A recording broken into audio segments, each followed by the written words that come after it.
guys. Good morning, good evening, good afternoon. So today we are going to start another project. Maybe it's look like a similar project we did, but okay.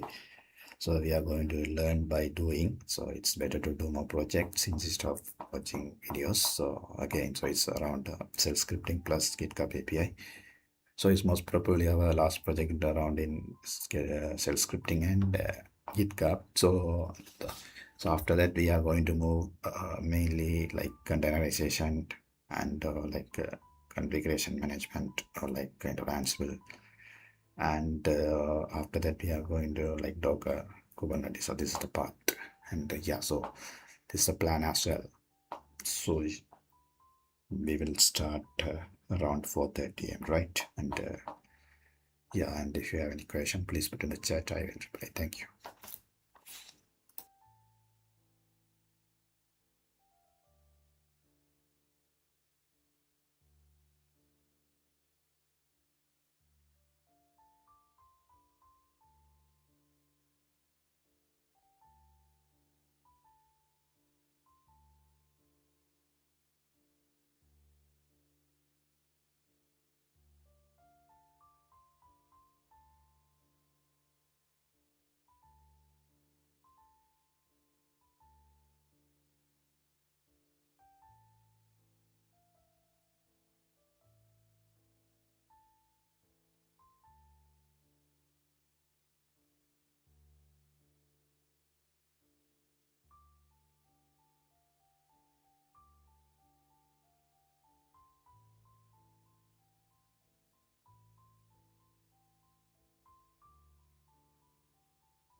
So it's 4:30. Let's start our first block.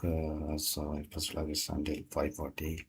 5:40. Okay. And let's start, and welcome to everyone this early morning amazing live session. Thank you.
Hello everyone, my name is Abhishek and welcome back to my channel. I know some of you are very surprised. You might be thinking, day 8 of DevOps Zero to Hero series? But Abhishek, you have already completed this 6 months back. Yes, I'm going to do take 2 of this particular video in the DevOps Zero to Hero playlist. I'll tell you why in a minute, but before that, if there are any new subscribers or anyone new who is watching this channel or this particular video, so we already have a DevOps Zero to Hero playlist which covers DevOps right from basics. So even if you have zero knowledge on DevOps, you can start with this particular playlist and you can learn DevOps from it. There are hundreds of people who followed this as well as our AWS DevOps playlist and were able to get their dream DevOps jobs. So if you haven't followed, just subscribe to the playlist and you can start watching right from day one. Now going back, if this playlist is already done, why I'm doing this particular video one more time? That is day 8 DevOps project using shell scripting, GitHub API integration. So there is a reason. Of course, this video has 37K views. It was created 8 months ago and many people liked it, right? If you see the comments, you will notice that a lot of people were able to follow this and they were also able to implement it. But there are few people who were not able to follow this as well. If you watch all the comments, I usually read all the comments. There are some concerns about the video. Concerns are basically that, some of them are not able to follow this video. Some of them are not able to understand it completely. And I don't want to leave anyone who is watching this playlist, right? I don't want anyone to be blocked on any video on the playlist. So that's why what I thought is I will do take 2 of this video, even better one with better understanding and complete code script on the GitHub repository so that you can watch this video as well as you can try this video at your end and you will understand the real time use case in a much better way. There were only 3 to 4 comments which were saying that they were not able to follow this video completely, but I don't want to even leave that 3 to 4 people. I want everyone to follow our playlist and understand DevOps right from basics and learn DevOps and cloud. That's the reason why I'm doing it. So this is the first take 2 video on the channel, and probably never know if there is some other video where people are finding it very difficult to understand. As the time grows, even I will become better person, right? Because as I keep doing videos, sometimes I feel that okay, this was the better way of doing a previous video that I've done. Probably if I find something like that, I'll do take twos. I don't find anything awkward in it because I want to share knowledge as much as possible and I want to reach as many people as possible. Perfect. Now keep this video aside. I'll explain you right from basic what exactly we are going to learn. So let's say that you are a DevOps engineer and this is one of the repository that you are maintaining. That means you are creating users, right? And you are monitoring this GitHub repository, monitoring in the sense if there is some vulnerabilities on the repo, or you are creating CI/CD pipelines on this repo. So basically, you own this repository. And now someone asks you that Abhishek, I don't have access to the settings tab. I just want to see who are the list of people who have access to this particular repository. What you would do, you would simply click on the settings tab, and you would go to the collaborators, and you will find who are the list.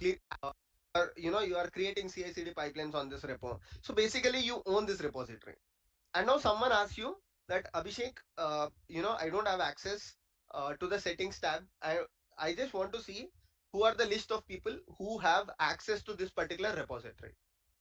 What you would do, you would simply click on the settings tab, and you would go to the collaborators, and you will find who are the list of people, and you will probably send them a screenshot, right?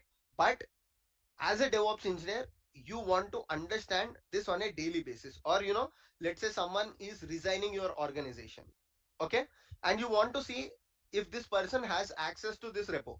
If that person has, but as a DevOps engineer, you want to understand this on a daily basis. Or let's say someone is resigning your organization, okay, and you want to see if this person has access to this repo. If that person has access to the repo, you have to revoke the access.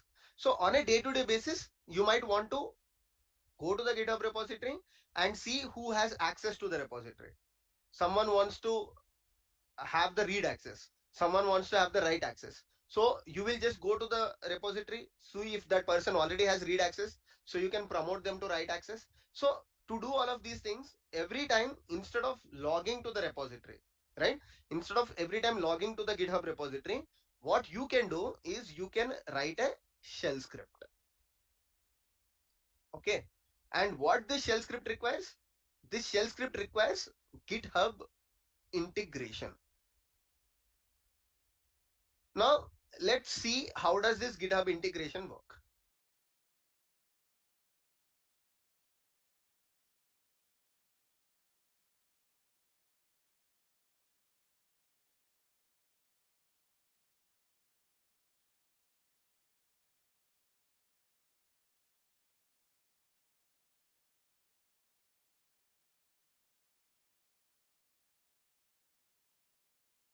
Right?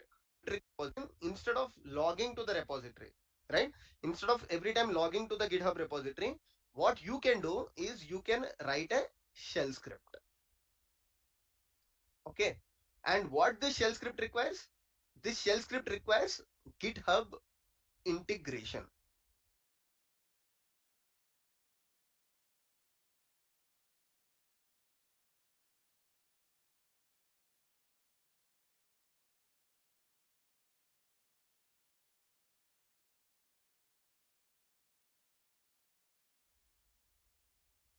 Now, let's see how does this GitHub integration work, right?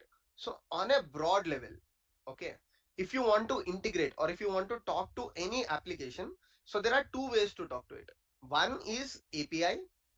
So now let's see how does this GitHub integration work, right? So on a broad level, okay, if you want to integrate or if you want to talk to any application, so there are two ways to talk to it.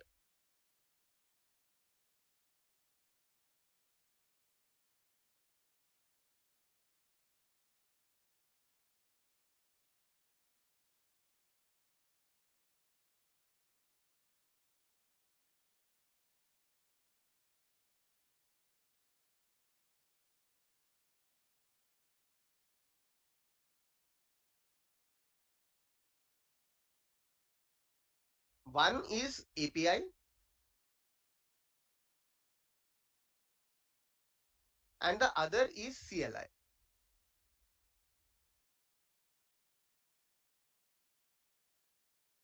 So you can talk to applications using the API or the CLI. Applications, it can be GitHub, it can be Jenkins, GitLab, or anything, even that can be Kubernetes, right? For Kubernetes, we mostly use kubectl, right? What is kubectl? Kubectl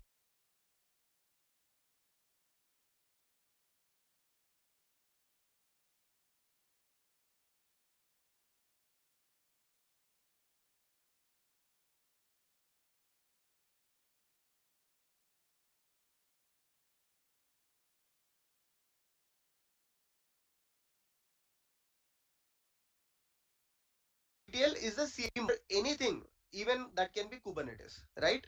For Kubernetes, we mostly use kubectl, right? What is kubectl? Kubectl is the CLI option, but you can also talk to Kubernetes using the APIs, right? But because kubectl is a very simple utility, we prefer using kubectl. Now, similarly, for GitHub also, Kubernetes, right? For Kubernetes, we mostly use kubectl, right? What is kubectl? Kubectl is the CLI option, but you can also talk to Kubernetes using the APIs, right? But because kubectl is a very simple utility, we prefer using kubectl. Now, similarly, for GitHub also, you have a CLI and you have an API. But for GitHub, API is much simpler because API was there traditionally for a long time, and you can write scripts. It can be shell scripting, that it can be Bash, it can be Python, it can be Node.js, Java, any programming language. So what you can do is you can directly talk to the API of GitHub and you can get the required information. Now some people might wonder, but Abhishek, what exactly is API? I don't know what is API. That's fine. API basically means application interface. Okay. So again, what exactly is this? So for example, the one that you are seeing here, right? I am talking to github.com. But how am I talking to github.com? I am talking to github.com through the user interface. Understand it very clearly. Okay. So I am going to my browser, and in the browser, I typed github.com, and then this particular page popped up. So this is called as user interface. Okay. Whereas instead of doing all of these things, you can even get the information from GitHub, from this particular repository, programmatically. So first one is a user interface where you are seeing it directly on your browser. But the second one that I'm talking about is getting this information programmatically. What is programmatically? That means you can basically talk to these applications through shell scripting, Python, or any other programming language if that particular application expose their application interface. Okay, where you will run some modules. For shell scripting you have curl, for Python you have the request module. Okay, so using these modules,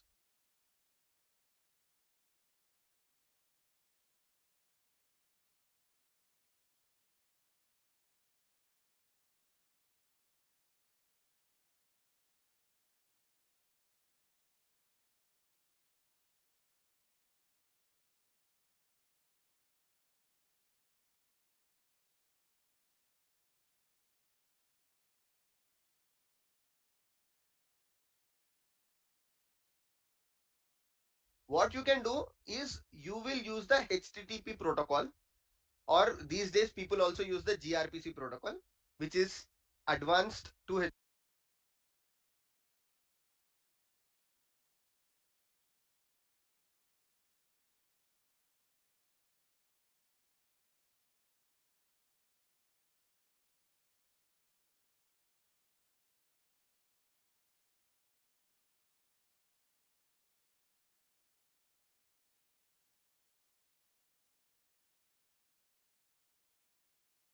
HTTP, but let's restrict our discussion to HTTP.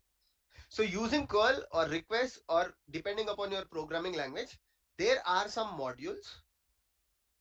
What you can do is you will use the HTTP protocol, or these days people also use the gRPC protocol, which is advanced to HTTP, but let's restrict our discussion to HTTP.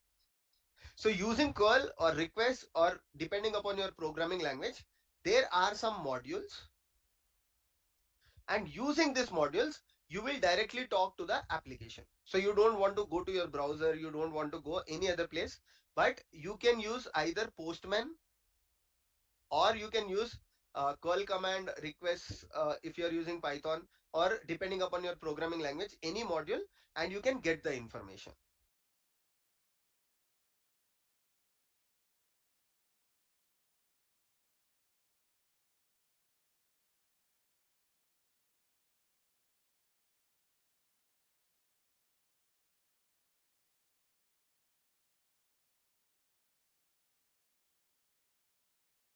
right?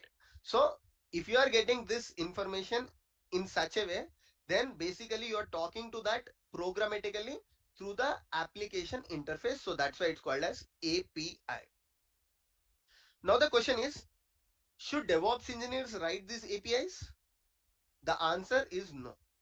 As a DevOps engineer, you don't write the APIs, but you use the APIs or you consume the APIs. Simple and best example is Boto3, right? When you want to talk to AWS, either you can use the AWS CLI, which is the CLI utility that AWS provides you, where you can just say AWS S3 LS.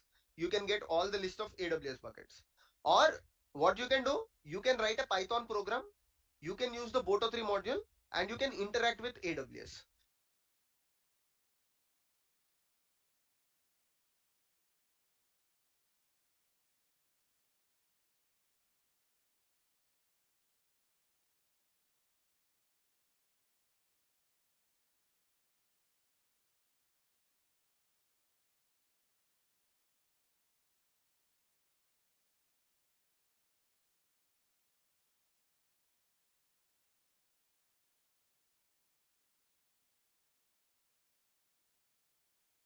So this is all I consume the APIs.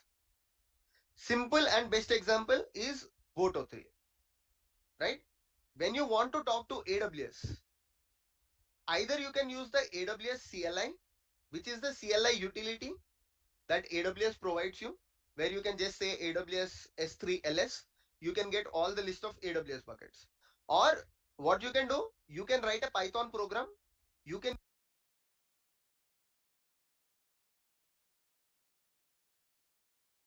use the Boto3 module,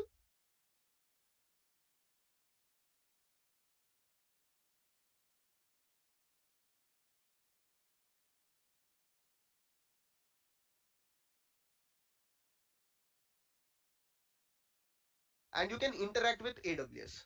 So this is CLI way of doing it, whereas this is doing through the API, that is application interface. Similarly, you have github.com or Jira, GitLab, Jenkins, all of them have their own APIs written by the developers. And you will go to the documentation. So for every API, there is a API reference documentation. Okay.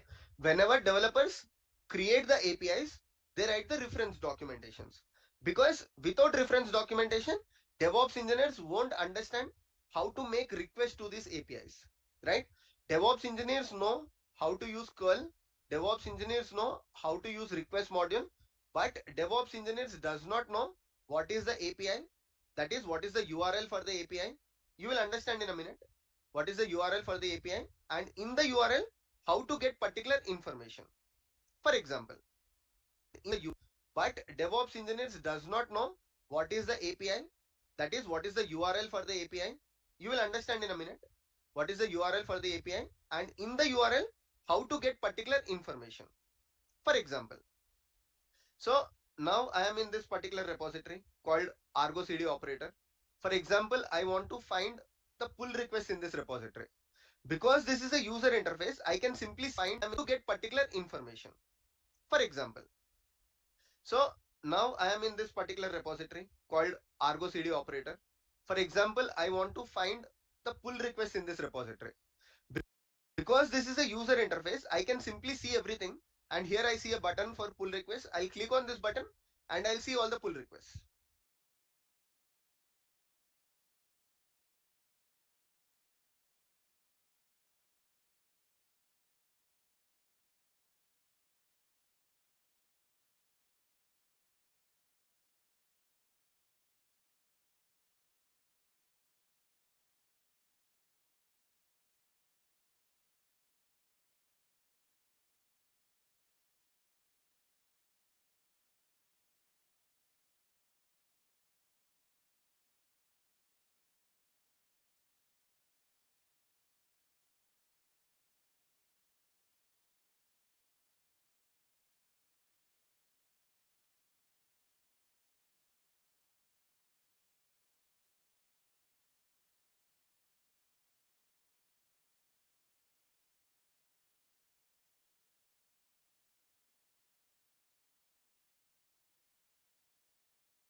right?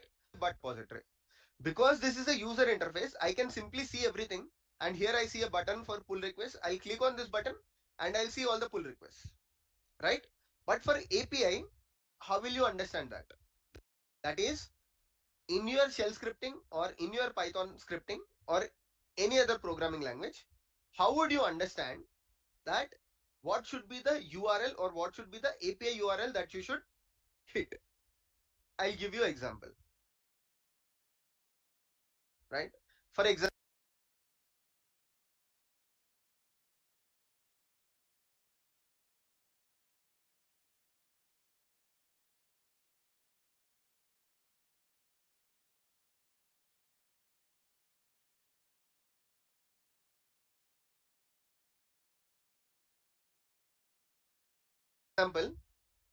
you just want to find the pull request.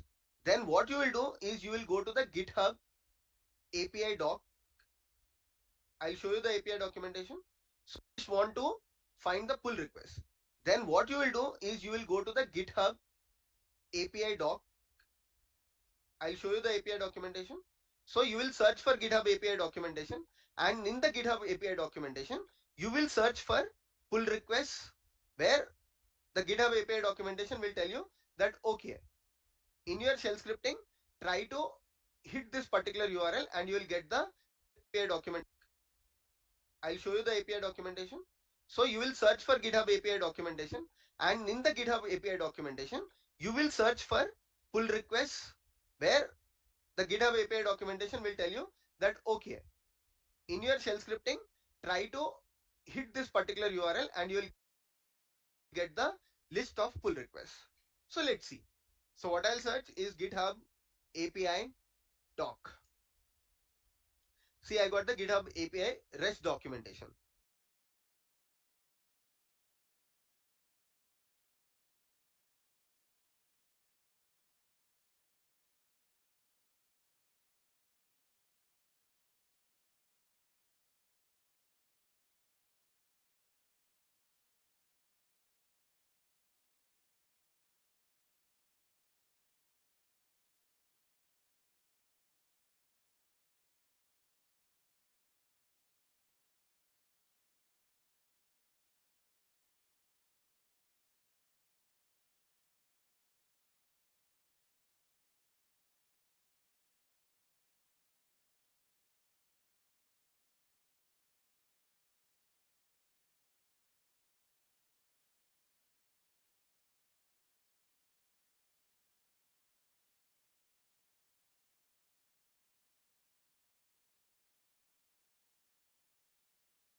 That is using HTTP protocol. So what I'll search is GitHub API doc.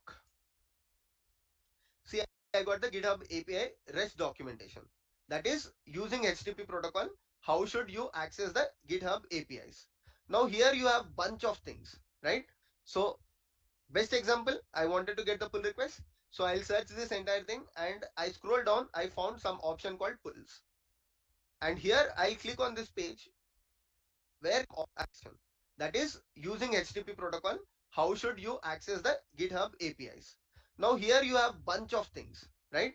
So best example, I wanted to get the pull request. So I'll search this entire thing and I scroll down. I found some option called pulls. And here I'll click on this page where GitHub tells you that okay, if you want to get, let me increase the font. So if you want to get the list of pull requests on a particular repository, this is the API that you want to access.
And they also shared a sample script, right? See, this is the beauty of API documentation.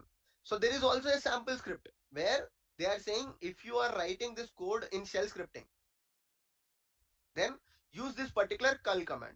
Why are you using curl command?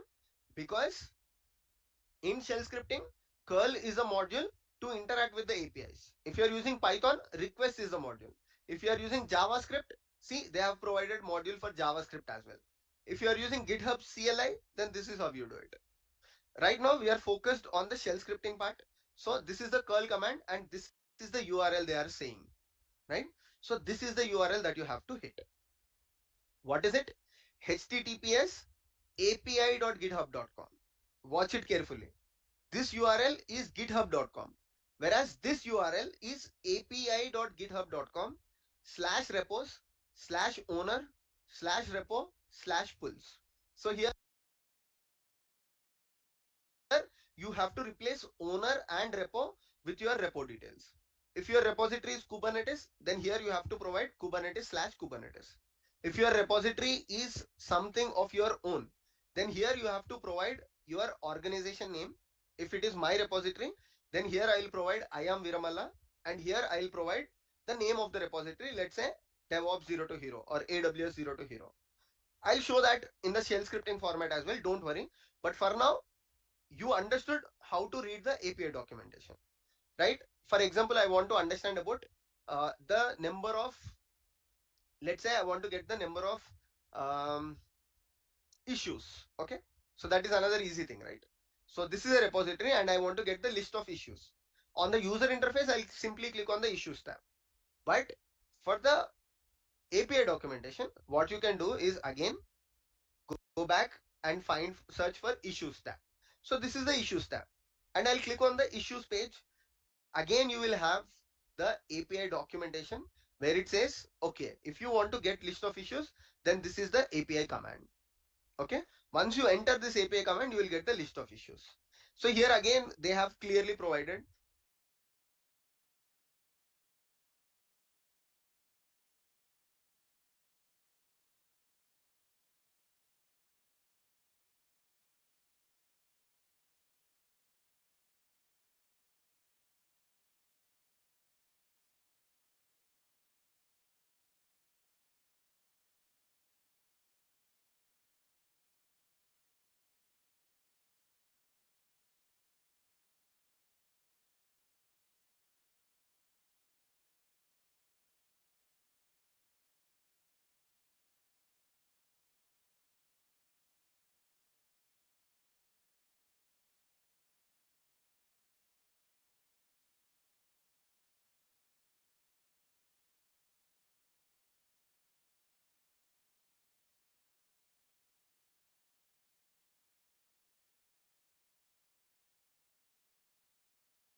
in the issues tab, these are the different APIs that GitHub exposes.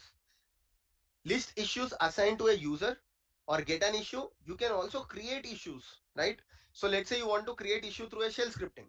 So this is the shell scripting command. It is not mandatory. In the API documentation, you should get all of these things. GitHub has a very good API documentation. So that's why they are sharing some sample script as well. But let's say for some other documentation, they don't share the sample script, but they will definitely share you this particular thing. Okay. How should you hit the API? So here the API is https api.github.com repos owner repo issues. Right? Here again, both of these things will change. How did I tell you? Because here these are in the capitals and rest all in the small. So here capital means that you have to replace these ones with the actual ones.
So these are just example. Okay. So now let's try to understand what are we learning today. So what I'll teach you today is we will take an example. So this is a very common task that DevOps engineers do. I'm not creating it. This is a very, very common task, that is, as a DevOps engineer, you maintain a lot of GitHub repositories. So again, it can be GitHub, Bitbucket, Gitbash, sorry, GitLab, anything. Let's say you maintain a lot of GitHub repositories. What does maintain mean here? So as a DevOps engineer, you support multiple teams, right? You support multiple teams, and each team, let's say each team works on a microservice. For each team, you will create a GitHub repo.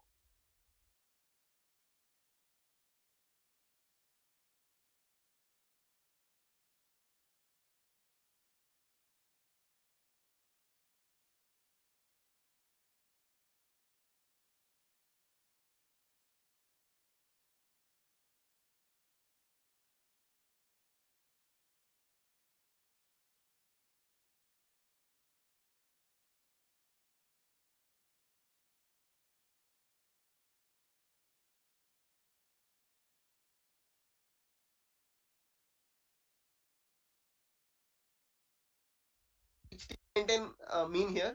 So as a DevOps engineer, you support multiple teams, right? You support multiple teams, and each team, let's say each team works on a microservice. For each team, you will create a GitHub repo.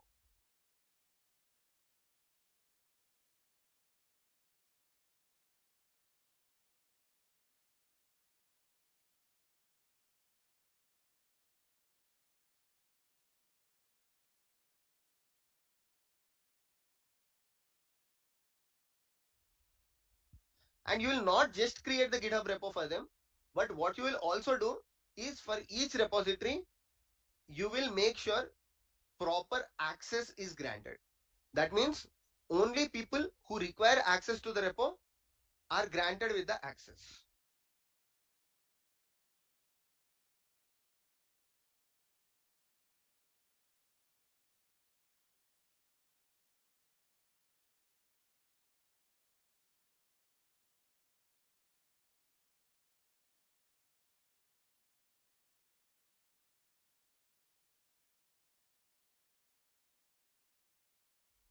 Right? And then you will make sure that you will write the CI/CD pipelines and whatever is required. Now, in today's video, what I am, you will write the CI/CD pipelines and whatever who require access to the repo are granted with the access, right? And then you will make sure that you will write the CI/CD pipelines and whatever is required. Now, in today's video, what I am going to teach you is, as a DevOps engineer, how can you list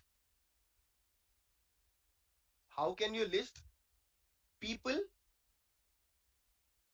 who have access to the repo. Now, why is this required? Let's say someone is resigning, someone has resigned to the organization, and today is their last day. And repo. Can you list? How can you list people who have access to the repo? Now, why is this required? Let's say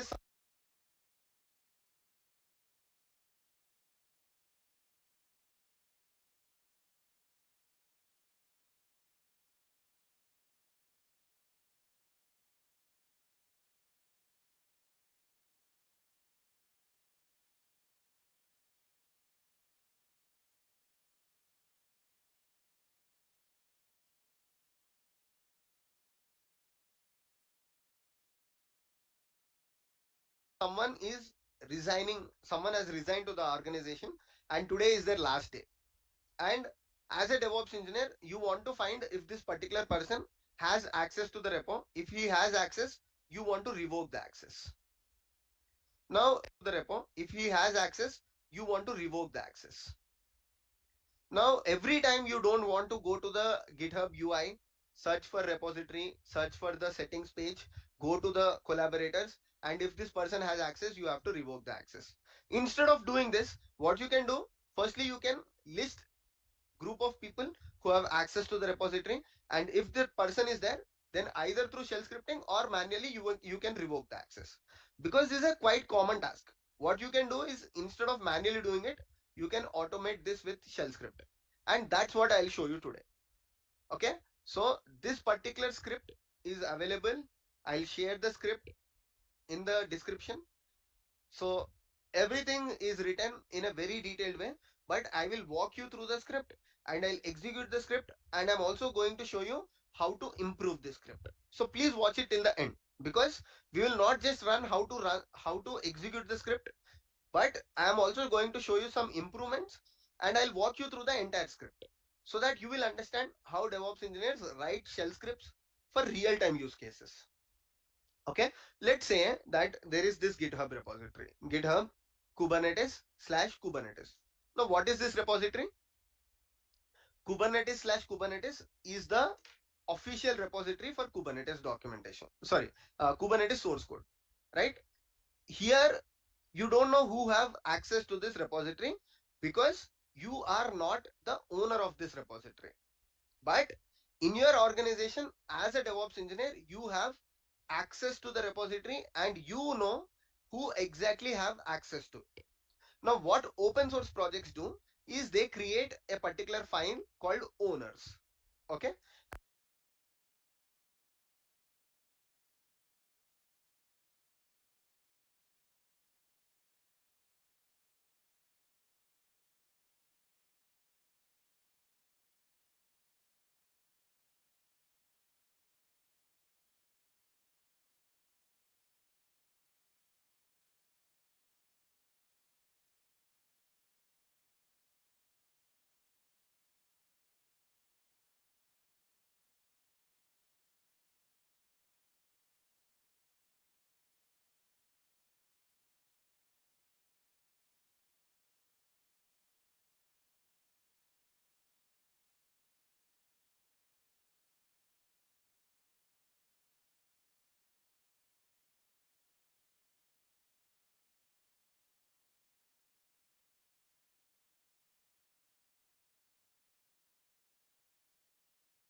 And here you have list of people who have access to the repository.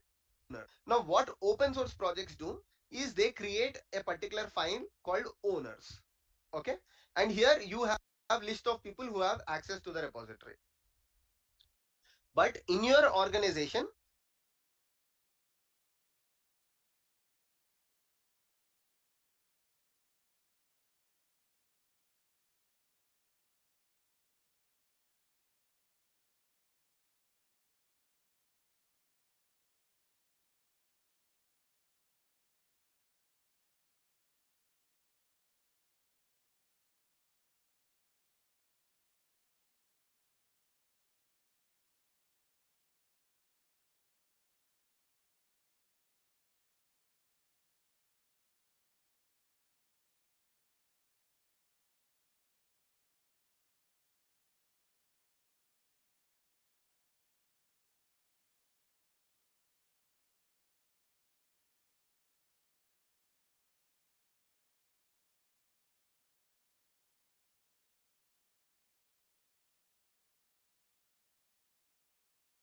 you will directly have access to a settings tab, and within the settings tab, you can see who has access.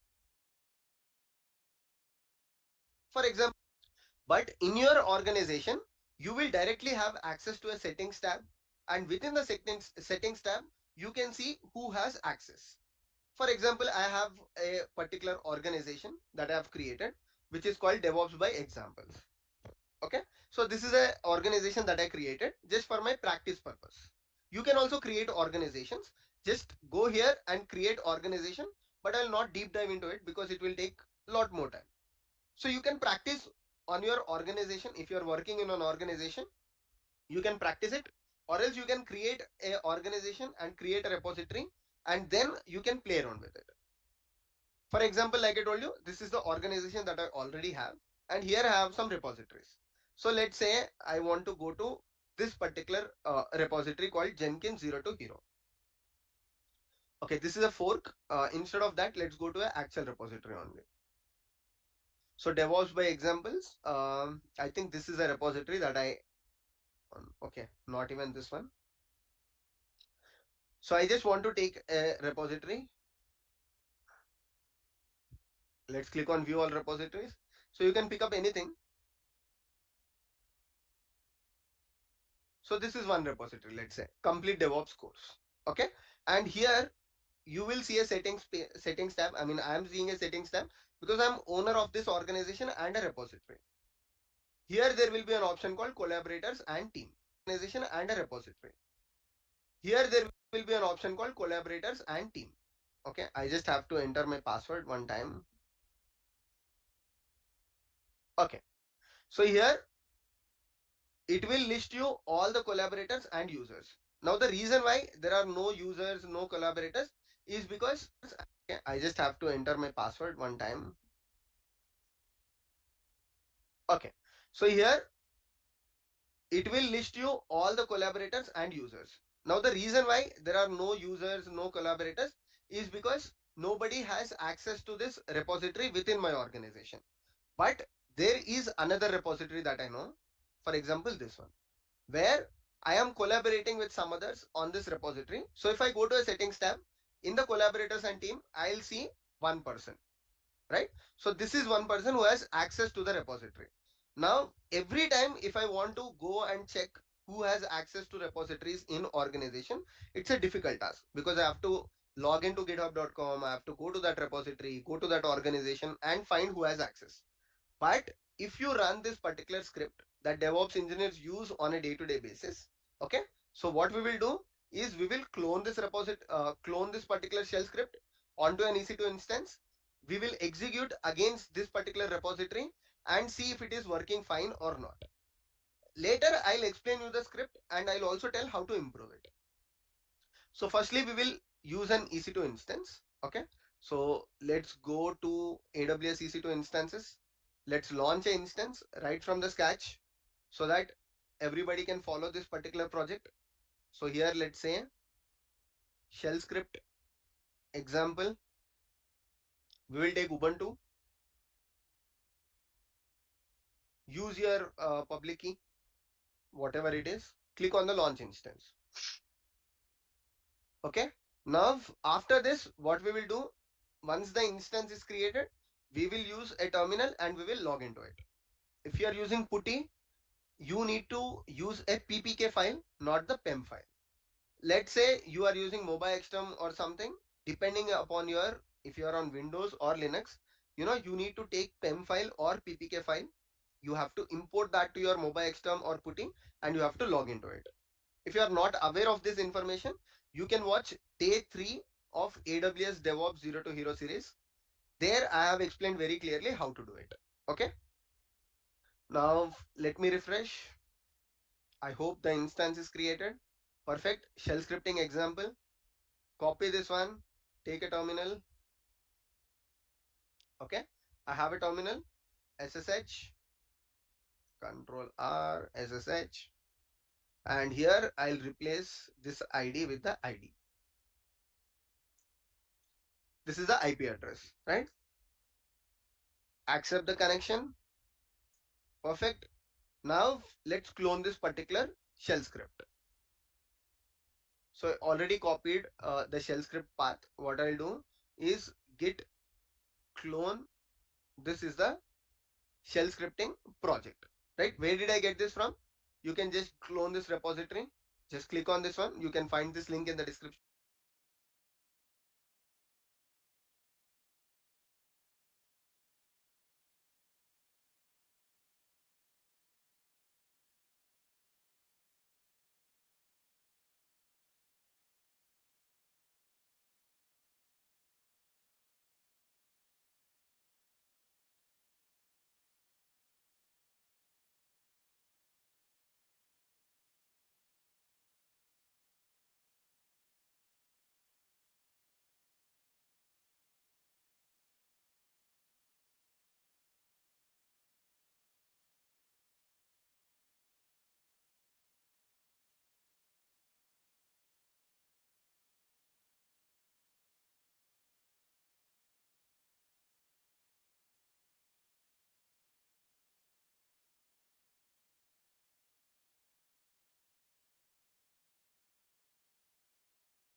And you can just, this is the shell scripting project, right? Where did I clone? This is the shell scripting project, right? Where did I get this from? You can just clone this repository. Just click on this one. You can find this link in the description, and you will have two folders. This is a previous project that we have done, and this is the today's project. Okay. So what I'll do, ls cd shell script projects.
And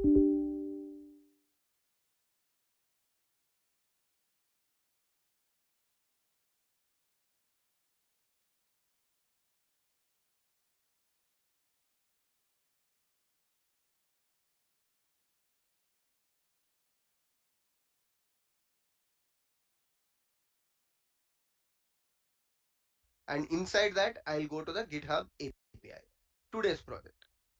Okay, so what I'll do, ls cd shell script projects, and inside that I'll go to the GitHub API, right? So this is a shell script that we got, list users.sh. Now don't worry, I'm executing it directly. I'll show you how to use it after that. And there is one prerequisite for this shell script, that is you need to export your username. So the command for that is export username is equals to whatever is your username. So my GitHub username is I am Viramalla. And then you also have to export your token. What is this token? Let me tell you.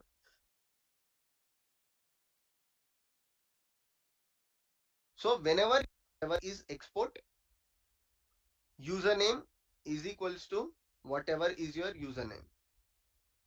So my GitHub username is I am Viramalla.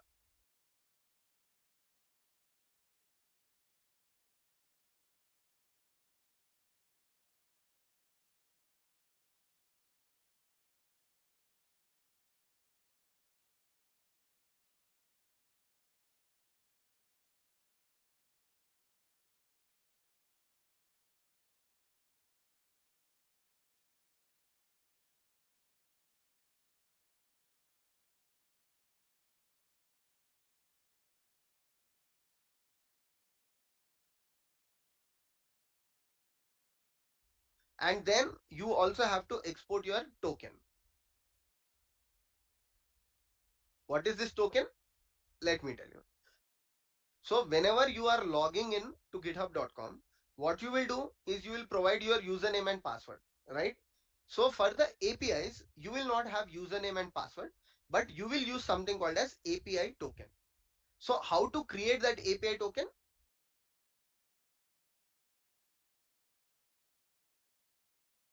For to github.com, what you will do is you will provide your username and password, right?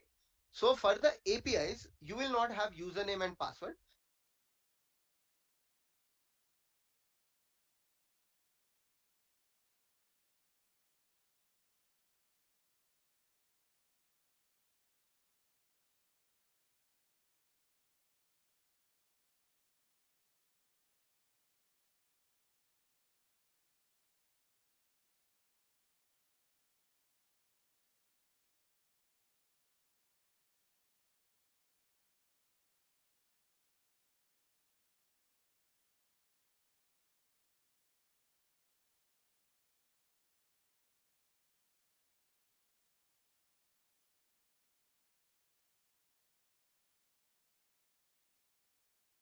But you will use something called as API token. So how to create that API token? For github.com, what you can do is you can scroll down, you will find settings tab, and then you will have a tab called developer settings, right? In the developer settings, you can click on personal access tokens, click on the classic tokens, and here what you can do is you can generate a new token. Just click on this button, say generate new token, and for now just call it as test and grant the entire access, or you can grant access to whatever you would like to. Okay, for now, just for the purpose of this demo project, what I'll do is I'll just remove the delete ones and the admin ones, and I'll just grant all the other accesses. But you just have to be very careful about it, because if someone gets access to this API token, then they can technically access the entire github.com of yours. Okay, so there is a good chance of getting hacked. So whenever you are doing such things, what you can do is you can stop sharing the screen, because I don't want to share this with anyone. Similarly, you can also not share this with anyone. Click on generate token, which I'm doing. Okay, generate token.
Perfect. I have generated the token and I have copied it, right? So now what I'll do is I'll go back to my terminal. I know you are still not seeing my screen, but what I'm doing is I'm exporting the token as well. So now I have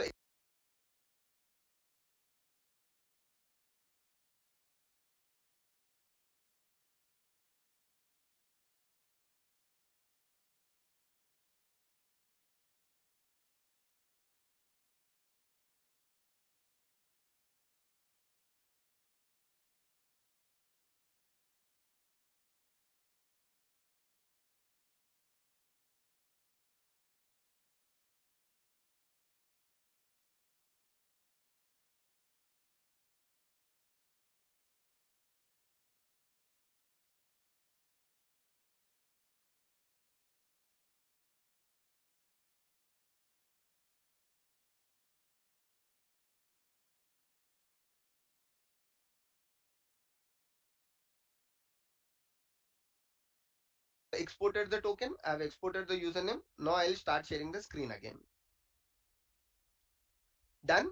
So now you are seeing my screen. I have exported the token. I have exported the username.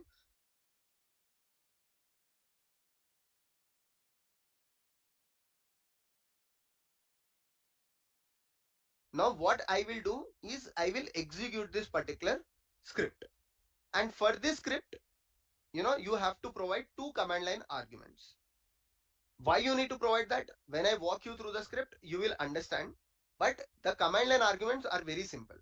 One is, for whichever repository that you want to get the list of users who has access to it, what you need to do is you have to provide the organization name followed by the repository name. In this case, organization name is DevOps by examples and the repository name is Python. Okay, so that is what I'll provide. DevOps by examples and Python is the repository name. I will execute. Let's see if it provides required information or not. It said permission denied because I have to grant access to the script. For now, let me give 777. We have learned in the previous classes what this 777 means and how to read, write, execute. I mean, how to provide those accesses to yourself, your group, and others. So if you don't know what this 777 means, please watch the previous videos. Perfect. Now let's try to execute one more time.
What does it say?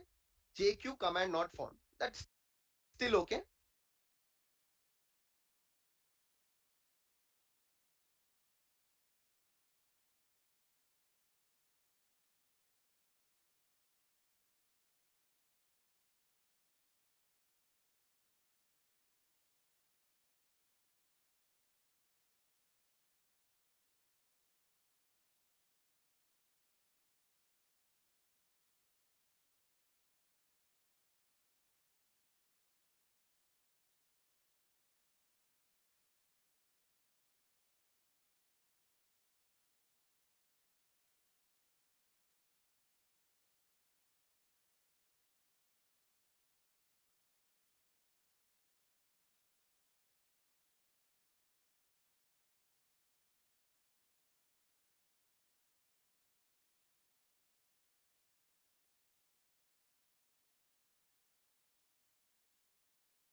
That's the reason is this script requires you to install JQ.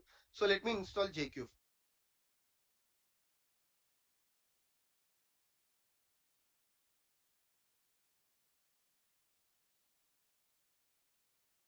first. Sudo apt install JQ minus y. Now don't worry, I haven't explained you the script yet because first I want to show the use case and then I will show you and I'll walk you through the script. That way you will understand this in a much better way, right? Perfect. Oh, sorry, I'm doing it. I will explain you the script yet. U minus y.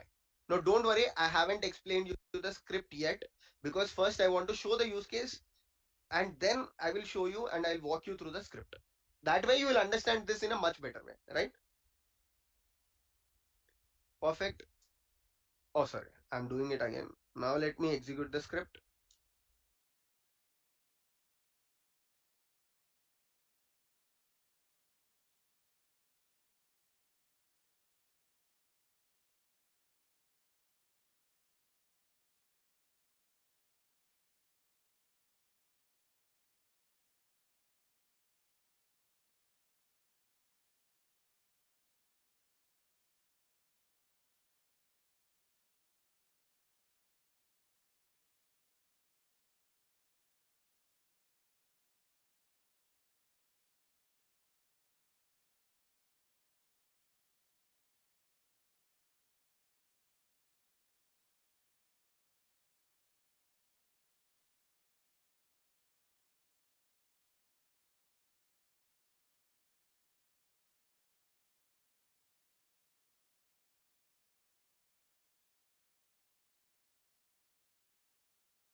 See, it says Abhishek Nirmala has access to it, Bhavya Bhujanapalli and Mohit.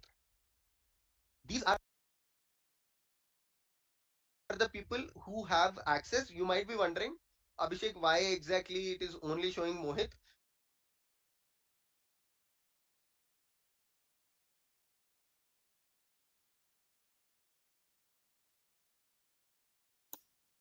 So guys, in this specific blog, I explored the similar project because I already did this project in the very similar way, but it's bit kind of extent kind of extension. So we have some further, we can get further understanding. So yeah, so the project is all about list down the active users or the people who are using the repository, or especially the focus on the organization. Since I'm using the personal account and I didn't have that the organizational, the organizational repository as well, so I need to work on separately. But now I try to understand the workflow plus the code part or the self scripting part, like specifically the API, so how APIs work. And normally we are working with applications, there are two way, like CLI and the API. So since currently I'm focused on self scripting, so when it's come to self scripting, if I want to talk with the application through API, then I need CGURL, so the CGURL module. So here I'm trying to use that module as well to understand the workflow. So this is some project I extracted from the GitHub, as I mentioned in the video. So from that on shell script part, so you can see the code if you wish. I will open the code. So yeah, so this is something I currently working on. This specific part, for example, let's open that shell script file. List users.sh. Yeah, so this is the exact part. So this the self scripting on the code part, I will try to understand after this small break again. So it's start with as usual the cbank. So here working with self script, especially bash script. So we start with cbank, and there are some commands, so like understand what exactly this line of code going to do. So we start with the specific API URL. So it's from the official GitHub. GitHub API documentation page, and also gave the username. I think it's a particular account username and plus the token and the token, because since if we want to work with API through GitHub through our shell script, but then we need a token, so not the password, because since traditionally we have to log in GitHub account, we have username and password, that is enough. But when it's come to work with APIs, we need API token. So that's why I'm also already generated the API tokens, and it's having my own personal portal. So yeah, so and also there's a the repository owner, so like there's repository information as well, and there are command line argument as well need to be understand. And yeah, so we will understand this coding part and after this small break. And yeah, so if you have any question, please put in the chat. I will try. Thank you.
So guys, we will start. Okay, so we will start now. So we almost 5:50 a.m.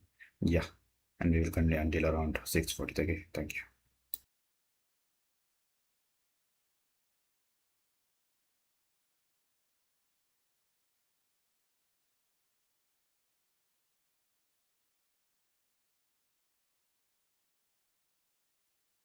Because I have only selected the read. Abhishek Virmala has access to it, Bhavya Bojnapalli, and Mohit. These are the people who have access. You might be wondering, Abhishek, why exactly it is only showing Mohit? Because I have only selected the read.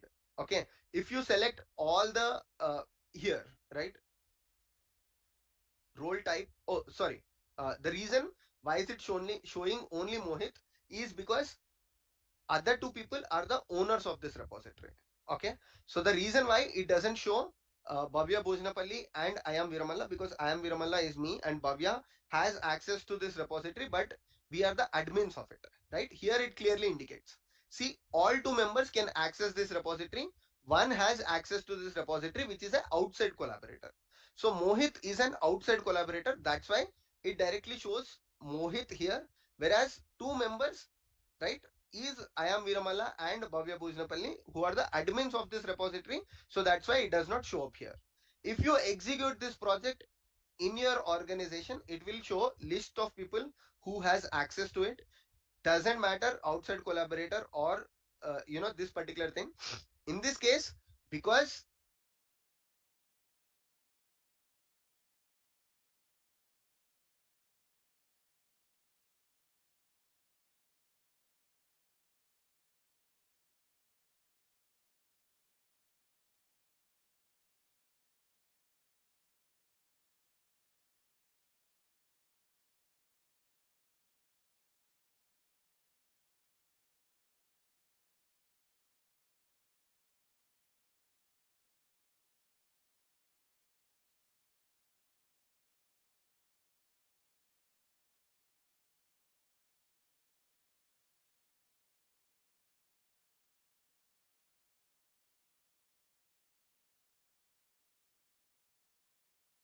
both of us are the admins of this repository, that's why it's not showing up. Otherwise, this is the one that is required, and Mohit is here. So what you can do as a DevOps engineer, now you will just execute this and you will understand, okay, so these people have access to the repository. Now, another question is, Abhishek, what if I want to get access to other repositories? It's very simple. Just change the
the organization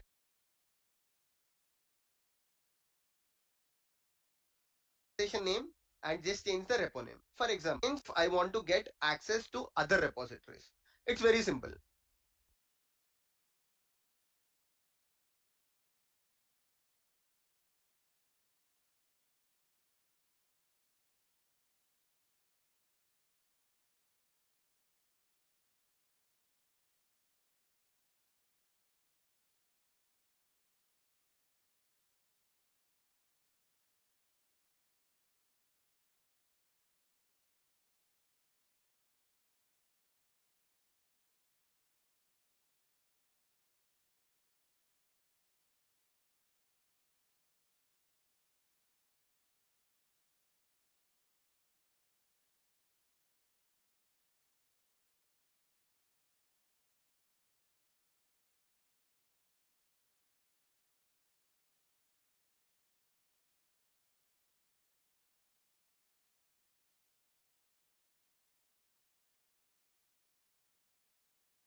Just change if you will just exit. So what you it's not. In this case, doesn't your collaborator actor and why it doesn't show Mohit because I Mohit. It says Abhishek.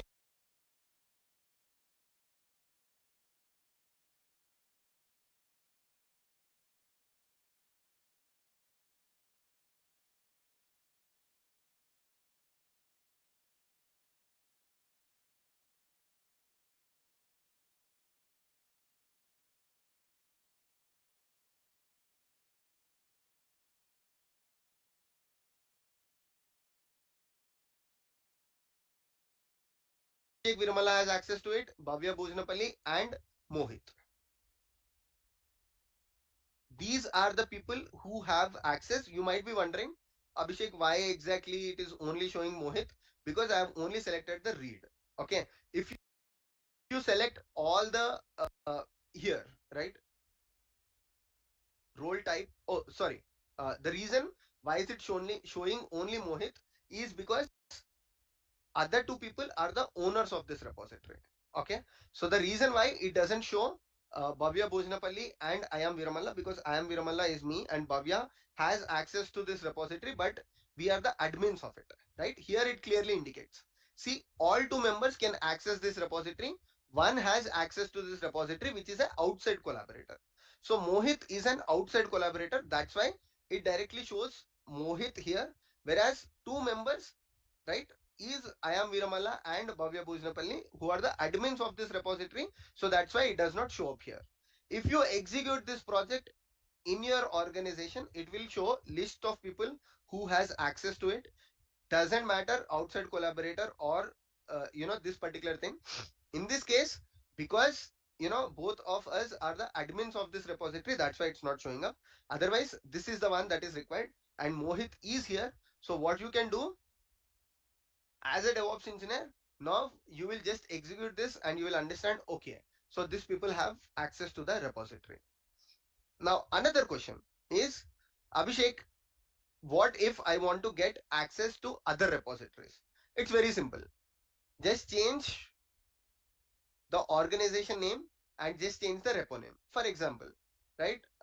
Let's say I want to understand who has access to Kubernetes/Kubernetes.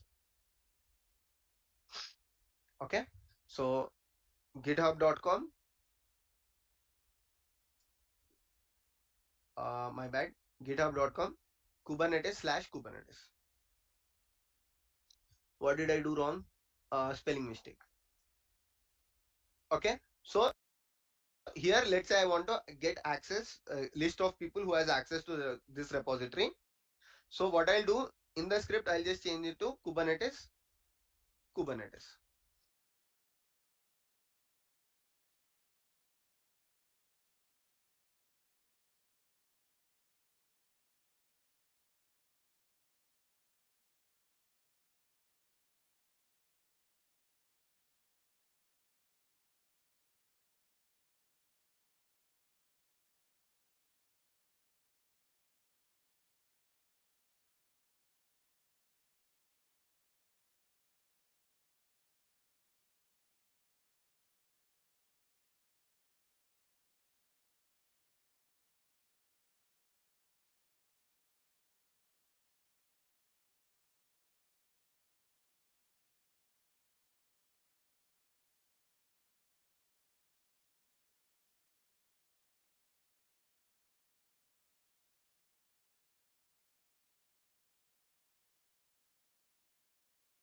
See, what does it say?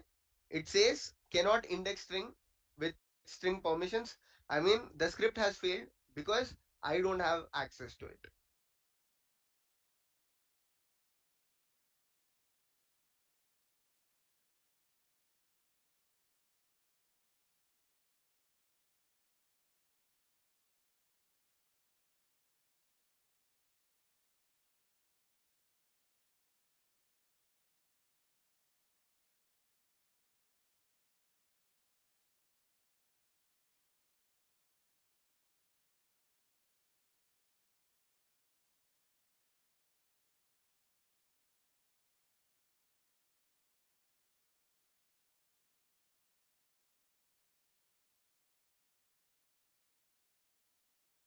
Right? Through the user interface, if I cannot do something, through the API also you cannot do that thing. That is because I don't have access to see the settings tab itself. Whereas for this particular repository, I can see the settings tab. That's why I was able to list people who have access to this repository. For Kubernetes/Kubernetes, I cannot do it because I don't have access to it. Now, let's say you want to practice this. If you are working in an organization, you can directly try this project. There is no problem at all because this is just listing people who has access to repo. So there will not be any problem. You can do it. But otherwise, okay, let's say you want to try it by yourself, not on your organization. What you need to do is go to your github.com, okay, click on your organizations, and then you have option to create new organization. Okay, and in the new organization you have to select create a free organization, and then you have to provide your organization account name, few more details, and then what will happen is you will get list of organizations like you see here. This is just nothing but, so for example, these are the list of organizations that I am working for, all the open source projects. Similarly, you can create your own organization, and within your organization, you can add new people, you can create repositories. It's just like you are creating a new open source organization. Okay, just like you are creating a new company, right? For your company which you are working in, they will already have an organization because they have a GitHub account, right? I hope that is clear. If you want to try this project by yourself, you can create organization, you can create repositories and start giving access to some external collaborators, right? Or you can create members in it and you can add members. But let's not go into the details of it because you can try it and you can simply do it. Now let's see and let's talk about the script first, because we executed the script and we got list of people who have access to it. But how is that possible? What exactly is this script doing, right? If I go back, where exactly is this script? That's fine, I can open this one more time. So this is the script, and what I am doing in the script is basically I'm just following the GitHub API documentation. I've shown you the GitHub API documentation, and using the GitHub API documentation, taking help of it, I've written this script.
So what did I do first is, for a shell scripting, you always have to start with this shebang followed by how you are writing the shell script, right? Here I'm writing the shell script in the bash.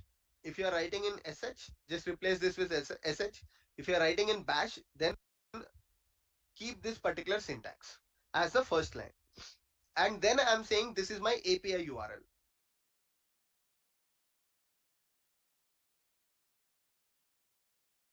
api.github.com. After that, this is my API URL. api.github.com. After that, if you remember, I have exported the username and the token, because whoever is reading this script, they should not know your username and they should not know your token, because both of them are sensitive information. So that's why what I have done is, when I am writing the shell script, I am taking these things from the terminal or from the environment, right? So whoever executes this script, instead of hard coding those values in the script, you can export those values on your Linux terminal, and then the script can read them, right?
After that, this is the information that we are passing.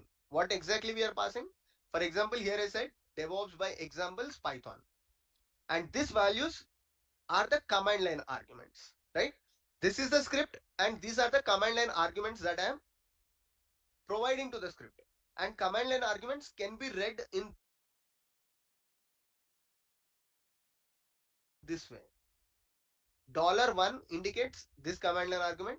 $2 indicates this command line argument, right? So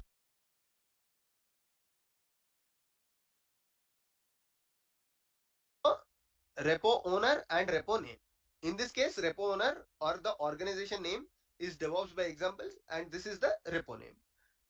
So now we got the GitHub API URL, then we got username password for authenticating with API.GitHub API, and I have the details of where to fetch these things from. That means for which repository it is required.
Now all that I'm doing in these two functions, okay, I have split this into two functions, but you can write this in one single function as well.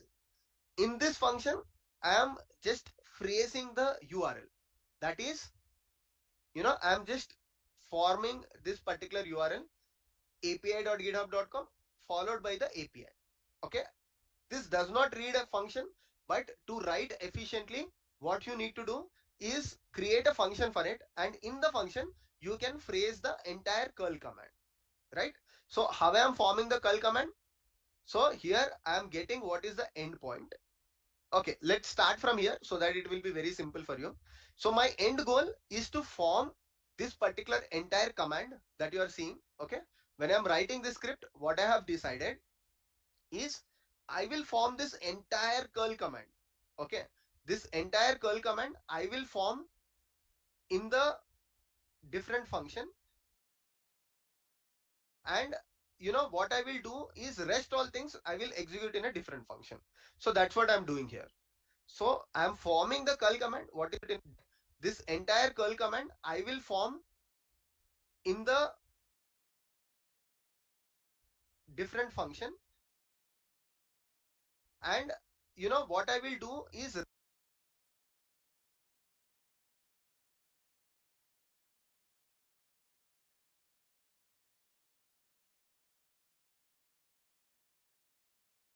rest all things I will execute in a different function. So that's what I'm doing here. So I'm forming the curl command. What is the output of this function, or what is the final thing of this function? It is forming the curl command. Whereas this function here it is trying to print the output, right? Uh, if we execute this particular function, it is printing some output, right? If you execute this particular script with the DevOps by examples and Python, this is the output that you are seeing.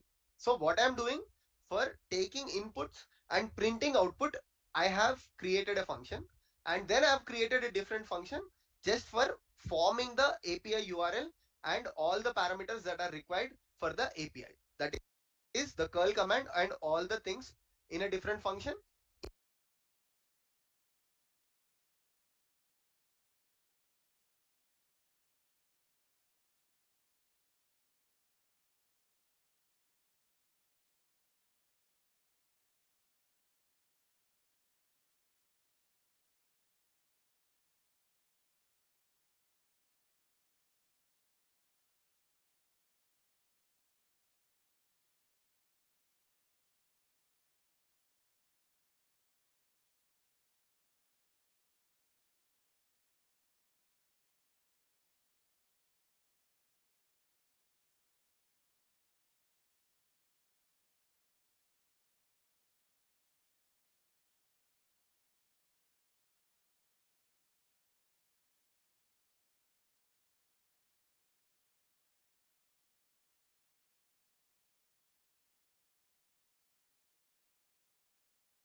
inputs and output in a different function, right? So here, if you see this function, this has nothing. What is it doing? It is basically calling this particular function, right? See here, what is it doing? It is just invoking the function with the required information. And then what it is doing, it is using JQ to get the output. I'll make it very simple. Don't worry if you did not understand, okay, what exactly this function is doing. Firstly, it is taking the input of what exactly is the endpoint. Okay, here what is the endpoint means? This particular thing. Repos owner rep input of what exactly is the endpoint. Okay, here what is the endpoint means? This particular thing. Repos owner repo issues. So this is the API and this is the API endpoint. So I've taken this API endpoint as an input here, which is hard coded, because this particular shell script only does list users and it does not anything else. So that's why we can hard code this information. So firstly, I have hard coded this, right? After that, what I'm doing is I am invoking this particular function, which is creating the curl command, right? How I'm invoking? I'm just passing this particular endpoint so that this entire curl command is formed, right?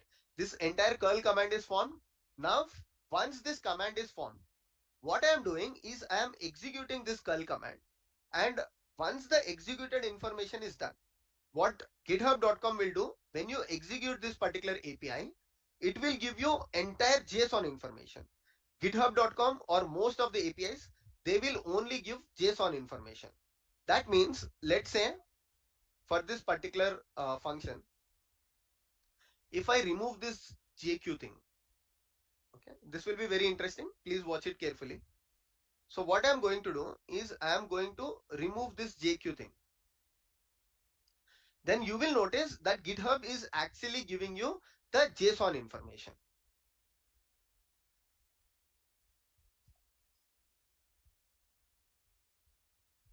Okay, let me just close the bracket. And most of the APIs will give you JSON information. Depending upon the programming language, you have to use different modules and you have to get the required information. For example, now if I execute this, see, you got the JSON output. Whereas using JQ, what I have done is from this entire information, I just need the username. That is, what is the login name of the particular user who has access. That is Mohit436. See here, when I am taking the JSON information, you see that there are three users. One is I am Viramala, then another is Bhavya Bojnapalli, and another is Mohit. Now, why did I print only Mohit? Because the reason for that is both of these people are admins and I already know they have access to it, because let's say they are from the DevOps team, and you already know, because they are from the DevOps team, they have admin access to it and they have all the permissions. But what my focus is to print only the list of developers or list of people who can read this repository and write to this repository, and not the admins or the owners of this repository. How do I get that information? So in the JSON, there is one particular field called permission. Inside the permission, there is something called admin, true or false. So here for Mohit, admin is false. Whereas if you check this one, I am Viramala, permissions admin is true, right? Whereas for Mohit, permissions admin is false. So that's why what I am doing in the shell script, if you go back to the project, using JQ, I am just selecting permissions pull is equals to true, right? Here, permissions pull is equals to true. I'm using this parameter. If you use permissions admin, that is also fine. But here, what I'm using is one particular field when I've written this shell script. But you can choose any of these fields to determine if you want to get only Mohit or if you want to get Bhavya plus Abhishek as well. So you can play on these fields basically. Okay, but going back, so what I've done is using JQ, I have selected what type of users do I need, and then I am printing their login name, right? So in JQ, it is very, very simple. Whichever fields that you want to get, you just have to use dot and followed by the field. For example, here, this is one JSON object. Mohit has one JSON object. Abhishek has one JSON object, and then Bhavya also has a JSON object. So what you need to do inside this JSON object, let's say you want to get the value of permissions admin. What you will do is you will just simply write JQ space dot permissions dot admin, right? See, that is what I did. Dot permissions dot pull. Okay, I choose this particular parameter. But using this particular statement, what I am saying is if dot permissions dot pull is equals to true. Okay, dot permissions dot pull is equals to true, then print the dot login. Okay, that is print the username. Where exactly it is? Yeah, print the username, that is login, and you will get this particular output. Got it? So why are we using JQ exactly? Is instead of printing this entire JSON information, if you want to get only particular information from the JSON payload, in shell scripting you will use JQ. Whereas if you are using Python, you will use the request module. Depending upon programming language, you will change this particular thing.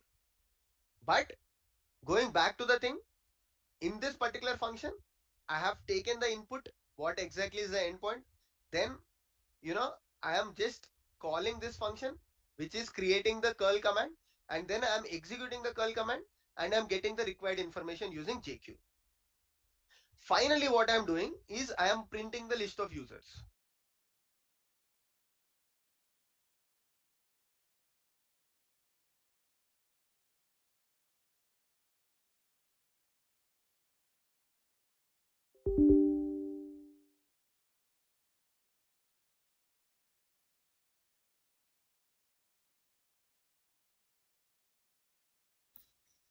So guys, as I mentioned, this specific blog, I mainly focused on the understanding the code, and the code now able to run within my personal account since the code is developed using more focus on organization-based setup. So we'll do this organization setup in tomorrow morning. So we will create a new organization setup account tomorrow morning live, so we can understand much better instead of personal account. So we will try to add some demo users as well inside this organization setup since but currently the code is working but it's within my personal account. Okay, so tomorrow we will do with the organization setup. Before that maybe we will take around half an hour or something to create or set up this organizational GitHub account. Okay, so yeah, so I plan to stop the live session right now since actually we partially understanding the code, and yeah, so we'll understand fully tomorrow. So then we can better idea about this India self scripting, how we can use in the later. Okay, if you need it in somewhere. Okay, so yeah, so today I'm going to plan to stop the live session right now, and yeah, so thank you so much to all the people those who are joined in this early morning and encouraging me. And yeah, so if you have any question, please put in the chat. I will reply. Thank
you.